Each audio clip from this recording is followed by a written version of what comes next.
जिसमें मानवता है ही नहीं,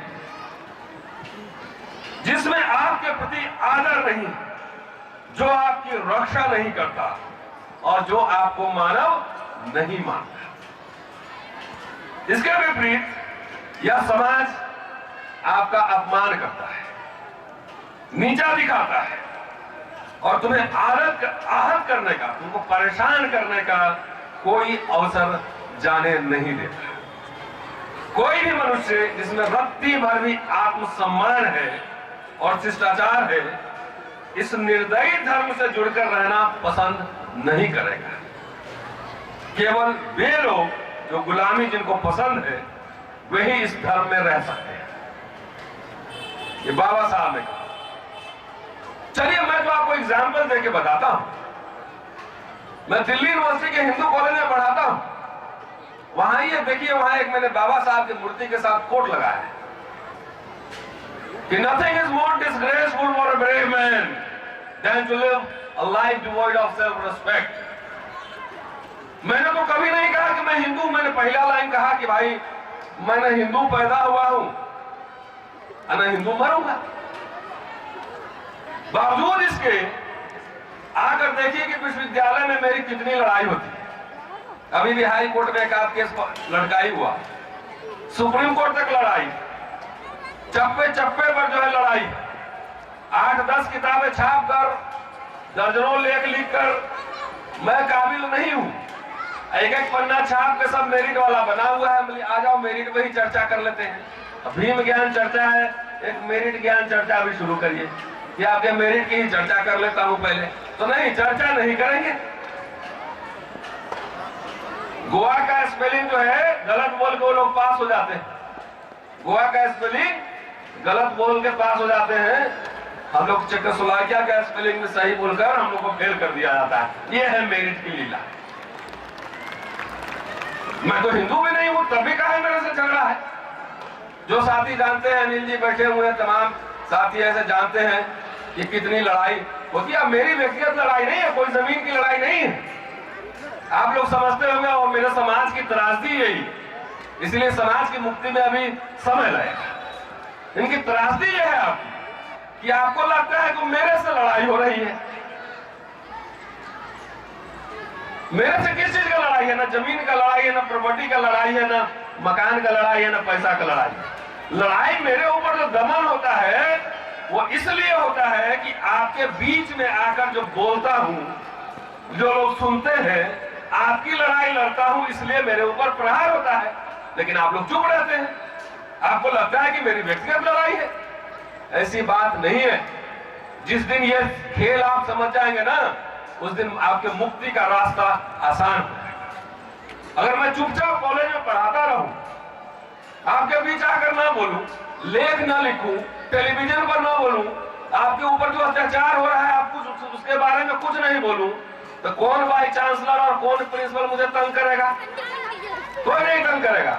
मुझे बढ़िया बढ़िया बुला के रसमलाई खिलाएगा। तो मुझे इसलिए तंग करता है कि हम आपकी आवाज उठाते हैं। ये बात आप जिस दिन समझेंगे, 10 लोग आइए मेरे घर पे, आपको चाय भी पिलाएंगे और खाना भी खिलाएंगे। एक दिन खाली समारोह करने से जो है ना, ये मुक्ति का आंदोलन आगे नहीं बढ़ता है। चलिए आगे बाबा साहब कहते हैं कि सदियों से 4 चीजों से आपको वंचित रखा गया है। उस क्या 4 चीज है? एक विद्या, एक शस्त्र और धन। कि जो धर्म, जिस धर्म में आप पले बढ़े हैं, तो हिंदू धर्म की बात कर रहे हैं, कि शिक्षा उनके अपने पिता का एग्जाम्पल देते हैं कि मेरे पिता शिक्षा नहीं ले पाए, धन अर्जित नहीं कर पाए, शस्त्र नहीं रख पाए, क्योंकि धर्म इजाजत नहीं देता है। और डॉक्टर अंबेडकर कहते हैं कि मैं संस्कृत पढ़ना चाहता था, लेकिन मुझे इस धर्म ने रोक लगाई और मुझे संस्कृत नहीं पढ़ने दिया गया। आज देखिए हालत ये है कि जिन लोगों ने संस्कृत पढ़ने से उनको रोका, आज वही बड़े बड़े लोग, किसी का बच्चा संस्कृत नहीं पढ़ता है। न्यू नेशनल एजुकेशन पॉलिसी आया है, उसमें संस्कृत का दर्जनों बार चर्चा है, लेकिन कोई IAS, IPS, कलेक्टर, सेक्रेटरी का बेटा, मंत्री का बेटा, MP का बेटा, जनेऊधारियों के बारे में कह रहा हूं, किसी का बच्चा संस्कृत नहीं पढ़ता है, सब अंग्रेजी पढ़ता है, क्योंकि अंग्रेजी में ही मुक्ति का मार्ग है। ये बाबा साहब बोले थे, मैं नहीं कह रहा। पीपल्स एजुकेशन सोसाइटी जब उन्होंने बनाया था तो उन्होंने कहा था कि क्लास 1 से हम अंग्रेजी में पढ़ाएंगे। इसलिए जो अभी हमारी सरकार कर रही कि मातृभाषा में पढ़ाएंगे 6ठी 7वीं तक बच्चों को, तो एक काम करो, डीपीएस में, मॉडर्न स्कूल में और संस्कृति स्कूल में, दून स्कूल में, जितना बड़ा बड़ा स्कूल है ना, उसमें बड़े लोगों के बच्चे को आप मातृभाषा में पढ़ाओ और हमारे बच्चों को अंग्रेजी में पढ़ाओ। तो नहीं, ये साजिश समझिए। इसलिए सब लोग अपने बच्चों को कौन से स्कूल में पढ़ाएंगे? एक रोटी कम खाना है, इतना खर्चा किए इस समय, इतना लाइट और बक्सा लगाने में और दरी और कुर्सी में, थोड़ा कम भी कर लीजिएगा, काम चलेगा। आवाज थोड़ी कम भी जाएगी तो खाली हम लोग सुन ले उतने का भी। बच्चा को अंग्रेजी मीडियम स्कूल में पढ़ाना, ये डॉक्टर अंबेडकर ही कह रहे हैं। कहते हैं कि अगर तुम हिंदू धर्म, अब आजकल तो मामला थोड़ा गड़बड़ है, कुछ भी बोलिएगा तो हमारे सबकी भावना को आहत हो जाती। मनुस्मृति पे बोलिए तो बोले भावना मेरी आहत हो गई, तो बोले मनुस्मृति में हमारे बारे में जो लिखे हो उससे भी मेरी ये भावना आहत होती है। भाई इधर हो, जो मनुस्मृति में लिखे उससे भी मेरी भावना आहत होती। तो कहते हैं कि अगर तुम हिंदू धर्म के परत में ही बने रहते हो तो तुम्हारा स्तर एक दास, स्लेव के स्तर से ज्यादा नहीं।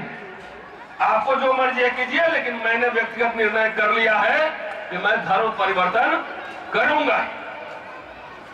कहते हैं कि अगर मैं धर्म परिवर्तन नहीं भी करूं,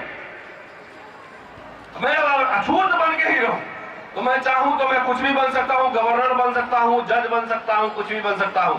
मुझे अपनी चिंता नहीं है, मुझे अपनी चिंता नहीं है, मुझे चिंता है आपकी। क्योंकि बाबा साहब पढ़े लिखे थे, उनको तो अमेरिका में नौकरी मिल जाता, उनको थोड़ी अपनी चिंता, उनको चिंता थी आपकी। बोले कि आप जब तक इससे नहीं निकलेंगे तब तक आपकी मुक्ति संभव नहीं। हम लोग भी जो बात कर रहे हैं, हमें अपनी चिंता थोड़ी है, नौकरी तो है ही हमारी, बंगला में तो रह ही रहे, अच्छे कपड़े पहन ही रहे, जहां भी आप लोग बुलाते हैं तो साधु बाबा लोग को घर पे बुलाएंगे तो उसको खर्चा पानी देते हैं। और हमारा समाज जो है ना, इंटेलेक्चुअल जो एक्टिविस्ट है उसकी इज्जत नहीं करता है, उससे उम्मीद करता है कि अपने जेब से खर्चा करके आए और चारों तरफ भाषण दे, यह उम्मीद करता है। इसलिए समाज की दुर्दशा और दुर्गति इसलिए कि आप इंटेलेक्चुअल्स को स्पॉन्सर नहीं करते, इंटेलेक्चुअल बनाते नहीं,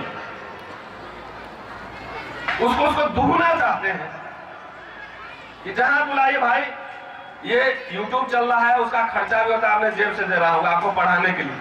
पहले लाल की क्लास कहता था, अब मैं लाल की क्लास नहीं कहता, क्योंकि वो विश्वविद्यालय बन चुका है, डिजिटल यूनिवर्सिटी बन चुका है। क्यों? क्योंकि आप पढ़ नहीं सकते। मैं जानता हूं उसमें बहुत सारे लोग पढ़े लिखे हैं, सब लोगों के घर में बाबा साहब की किताब होगी, लेकिन टाइम नहीं मिलता होगा पढ़ने के लिए। अब पढ़ भी लिए तो बहुत कुछ समझ नहीं पाएंगे, तो कम से कम आप सुनिए। किसी ने फीस चंदा लिया, मांगा उसने? कहीं नहीं मांगा, तो वो भी एक्सपेंडिचर होता है। और उम्मीद करते हैं, ये आप सबसे कह रहा हूं, और ये आक्रोश में और गुस्से में भी कह रहा हूं